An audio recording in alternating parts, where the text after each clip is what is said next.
जय जय रघुवीर समर्थ. बघा, समर्थ म्हणतात की बऱ्याच जणांना वाटतं की कोणतंही काम सुरू केलं की मला त्याच्यामध्ये यश येत नाही, असं बऱ्याच जणांच्या तक्रारी आहेत. पण समर्थ म्हणतात की आपण आपण आपण आपली तुलना दुसऱ्या व्यक्तींबरोबर करतो आणि त्यामुळेच आपल्याला कोणत्याही कामामध्ये यश येत नाही. आपल्याला वाटते की समोरची व्यक्ती एवढा मोठा बिझनेस आहे, एवढी मोठी महागाची कार आहे, बंगला आहे, त्याच्यासारखा मी कसा बनू, अशी तुलना केल्यामुळेच आपल्याला कुठल्याच कामामध्ये यश येत नाही. म्हणून समर्थ म्हणतात की आपली तुलना त्या व्यक्तीबरोबर करू नका, कारण त्याचे विचार वेगळे असतात आणि आपले विचार वेगळे असतात. त्यामुळे समर्थ म्हणतात की कोणत्याही कामात यश येण्यासाठी आपल्याला ते काम कष्टाने केलं पाहिजे, सतत प्रयत्न केले पाहिजे. जर आपण आळसपणा केला तर त्या कामामध्ये आपल्याला यश येणार नाही. म्हणून समर्थ म्हणतात की अगोदर इतरांशी तुलना करायचं बंद करा.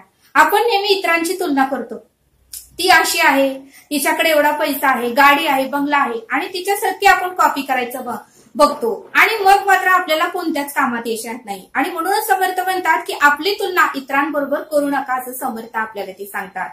बघा, म्हणले समर्थ, आपल्यापाशी सर्व आहे आणि म्हणूनच समर्थ म्हणतात की तूच आहे तुझ्या जीवनाचा शिल्पकार.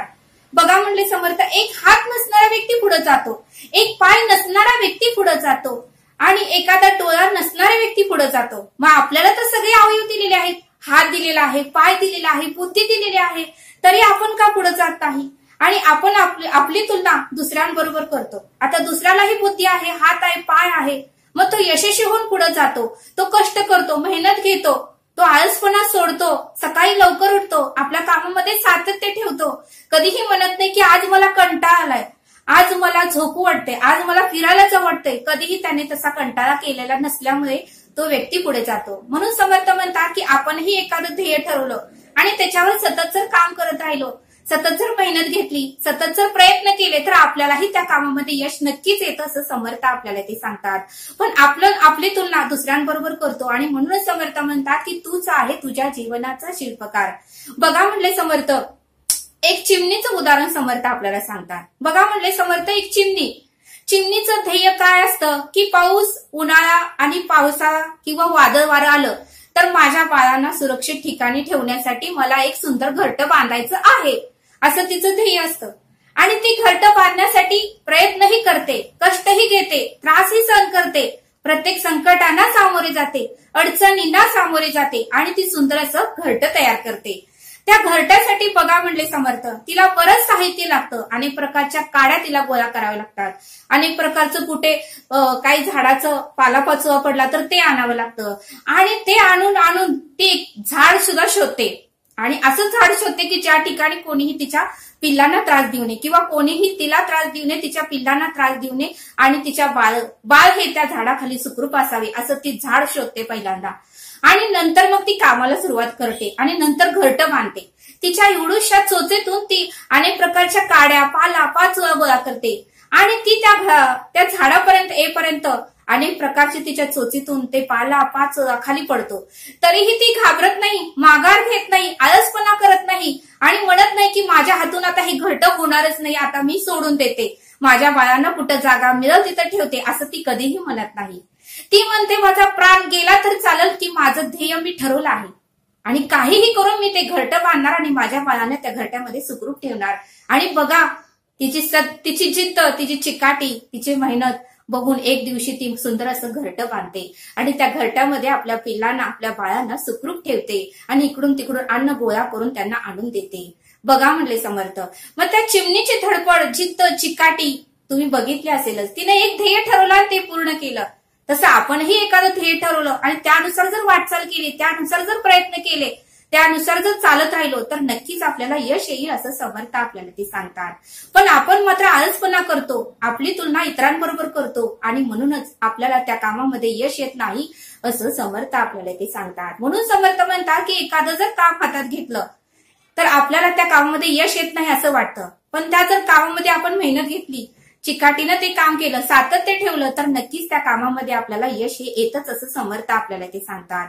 बघा, समर्थ आपल्याला सुंदर असा बोध देतात. समर्थ म्हणतात की एकदा एक व्यक्ती स्वामी विवेकानंदांकडे आली आणि स्वामी विवेकानंदांना म्हणाली की स्वामी, मला कुठल्याही कामामध्ये यश येत नाही, कुठलंही काम हातात घ्या की त्याच्यामध्ये काहीतरी अडचणी येतेच आणि मग मात्र ते काम मी सोडून देतो.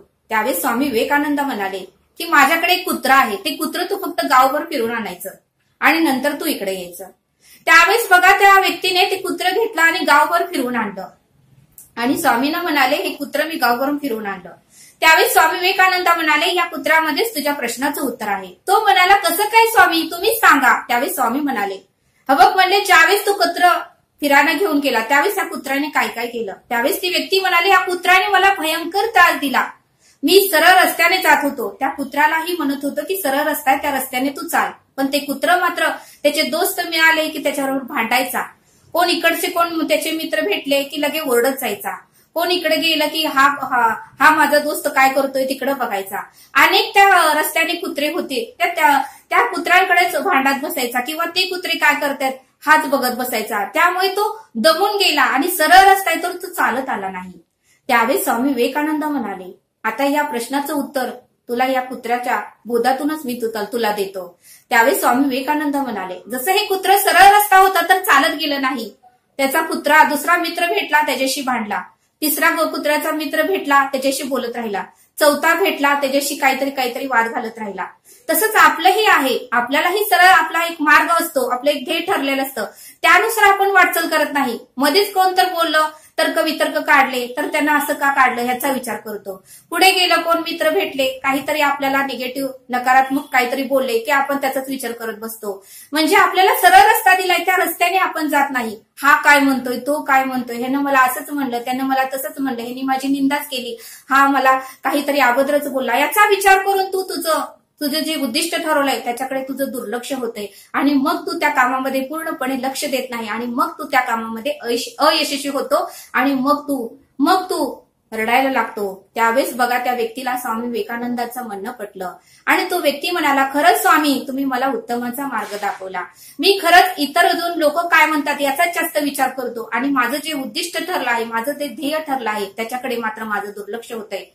बघा समर्थ म्हणतात या बोधातून आपल्याला हे शिकायला मिळतं की आपलं हे तसंच असतं. आपण एका मार्गाने जातो, कोणतरी आपल्याला मध्येच भेटतं काहीतरी आपल्याला सांगतं, त्यामुळे आपण त्याचाच विचार करत बसतो आणि आपलं जे उद्दिष्ट ठरवलंय त्याच्याकडे दुर्लक्ष होतो.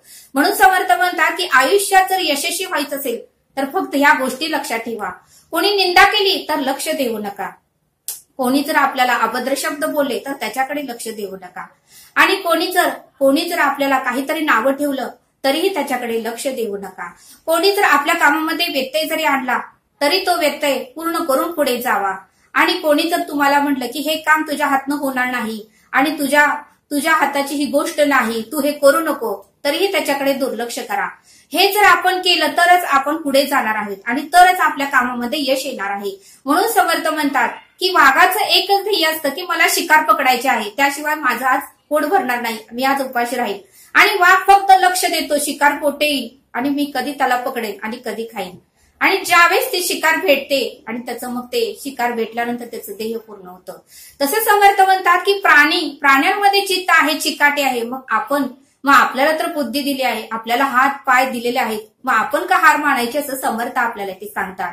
समर्थ म्हणतात की लोक काय बोलणारच, पुढे गेलं तरी बोलणार, मागे राहिलं तरी बोलणार, काहीच नाही केलं तरी बोलणार. त्यामुळे लोकांचा जास्त विचार करून तुमचं उद्दिष्टाकडे तुम्ही दुर्लक्ष करू नका. लोक काय कोणाशी काही ना काहीतरी बोलतच असतात. लोक आपलं मनोबल खच्चीकाम करण्याचा प्रयत्न करतात आणि आपला जो रस्ता सरळ मार्गे असतो तो फक्त बंद करण्याचा प्रयत्न लोक करत असतात. त्यामुळे समर्थ म्हणतात की जर पुढे जायचं असेल आणि आयुष्यात यश मिळवायचं असेल तर लोकांकडे लक्ष देऊ नका. लोक काही निंदा करतच राहणार, काही ना काहीतरी बोलतच राहणार. जर तुम्ही त्यांच्याकडे लक्ष दिलं तर तुम्ही कधी आयुष्यात यशस्वी होणार नाही. म्हणून समर्थ म्हणतात की आयुष्यात जर यशस्वी व्हायचं असेल तर लोकांकडे दुर्लक्ष करा आणि लोक काय म्हणतील याच्याकडे लक्ष देऊ नका. आपलं जे उद्दिष्ट ठरलं आहे, आपलं जे ध्येय ठरलं आहे त्या दिशेने वाटचाल करा. बघा तुम्हाला प्रत्येक कामामध्ये यश येईल. कारण या जीवनामध्ये या सृष्टीमध्ये अशक्य असं काहीच नाही. ब्रह्मांडाने ही सृष्टी निर्माण केलेली आहे. तो ब्रह्मांड तो अंतरीचा आत्मा आपल्यामध्ये आहे. मग अंतरीचा आत्म्यामध्ये ऊर्जा आहे, शक्ती आहे, सामर्थ्य आहे. त्यांनी सर्वांना ऊर्जा शक्ती सामर्थ्य दिलेली आहे. आपण मात्र त्या ऊर्जेला, त्या शक्तीला, त्या सामर्थ्याला बाहेर काढत नाही आणि त्यामुळेच आपली प्रगती होत नाही आणि त्यामुळेच आपण आयुष्यामध्ये यशस्वी होत नाही असं समर्थ आपल्याला ते सांगतात. त्या ब्रह्मांडाने सृष्टी निर्माण केली आहे, त्याला अशक्य असं काहीच नाही. तो अंतरीचा आत्मा आपल्या आतमध्ये आहे, मग आपल्यालाही अशक्य असं काहीच नाही असं समर्थ आपल्याला ते सांगतात. आपल्यातली शक्ती, आपल्यातली ऊर्जा, आपल्यातलं सामर्थ्य आपण बाहेर काढलं पाहिजे असं समर्थ आपल्याला ते सांगतात. आणि ज्यावेळेस सगळीकडून संकट येतं त्यावेळेस आपलीतली ऊर्जा, शक्ती आणि सामर्थ्य आपण बाहेर काढतो आणि त्यामुळेच आयुष्यामध्ये संकट देव आपल्या आयुष्यामध्ये देत असतो असं समर्थ आपल्याला ते सांगतात. म्हणून समर्थ म्हणतात की प्रत्येक कामामध्ये यश येईल, फक्त तुम्ही लोकांकडे लक्ष देऊ नका. लोक जर निंदा करत असेल तर त्यांना निंदा करू द्या, लोक जर वाईट साईड बोलत असेल तर बोलू द्या. तुम्ही फक्त आपल्या ध्येयाकडे, आपल्या उद्दिष्टाकडे लक्ष द्या आणि त्या दिशेने वाटचाल करा आणि सातत्याने प्रयत्न करा, आळस सोडून द्या असं समर्थाने आपल्याला ते सांगितलं. तरी आता आपण येथेच थांबूया. धन्यवाद. जय सद्गुरू.